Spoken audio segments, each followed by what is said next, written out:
એક દિવસ હું મારી રૂમમાં મારા ડાબલામાં આંગળી નાખી રહી હતી ત્યારે મારા જમાઈ અચાનક મારી પાસે આવી ગયા અને મને પકડી લીધી. મારું નામ હેમાની છે.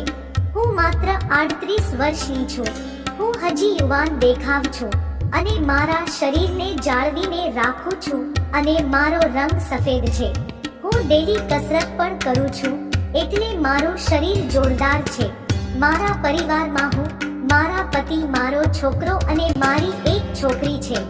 મારી છોકરીની 3 મહિના પહેલા સગાઈ થઈ હતી.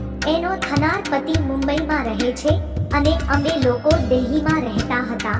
મારા પતિ કામને લીધે વધુ સમય બહાર રહેતા હતા અને મારો છોકરો હોસ્ટેલમાં રહીને ભણે છે.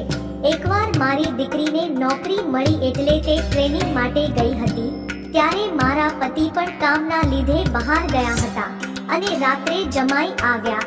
તે મુંબઈના રહેવાસી છે અને મુંબઈમાં બહુ ઠંડી પડતી નથી તેથી દિલ્હીની ઠંડીથી તે પરેશાન થઈ ગયા.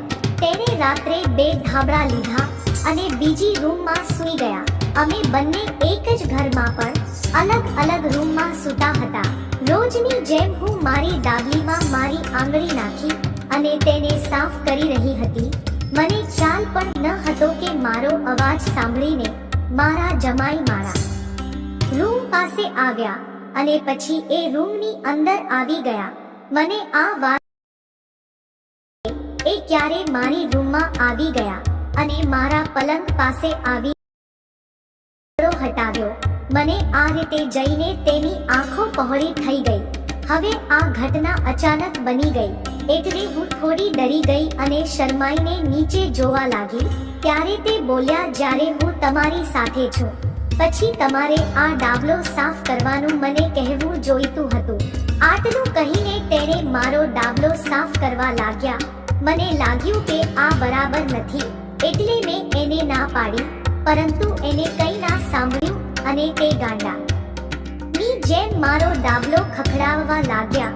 મિત્રો, તેણે તે દિવસે લગભગ 8 વાર મારો ડાબલો ખખડાવી નાખ્યો. આટલી બધી મહેનત કર્યા પછી મારી પીઠમાં પણ દુખતું હતું પણ આ બધી પીડા હવે મારા માટે સારી છે. મેં મારા જમાઈ સાથે ખૂબ જ આનંદ કર્યો. તે આજે બપોરે ચાલ્યા ગયા પરંતુ મને કહેતા ગયા કે આવતા અઠવાડિયે ફરી આવશે. હવે હું તેની રાહ જોઈને બેઠી છું. જો મિત્રો વિડીયો પસંદ આવ્યો હોય તો વિડીયોને લાઈક અને ચેનલને સબસ્ક્રાઇબ જરૂર કરશો. ફરી મળશું નવા વિડીયોમાં. ત્યાં સુધી આવજો.